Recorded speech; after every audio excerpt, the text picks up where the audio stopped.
So the work that I presented here at the Texas MPN Workshop, we looked at DUSP6 as a driver of MPN disease progression, and we found that we could target DUSP6 both genetically and pharmacologically to ameliorate MPN disease features in our in vitro and in vivo models.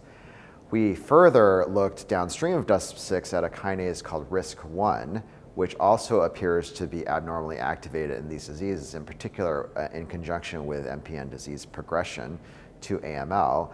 And RISC1 is a target for which there are pharmacologic inhibitors that are just now moving into the clinic. So there is a small molecule inhibitor of RISC kinases, which is currently in clinical trials for breast cancer. So we have obtained this compound and tested it in our systems and seen very promising activity, suggesting the possibility that this pathway could be targeted for patients with MPNs.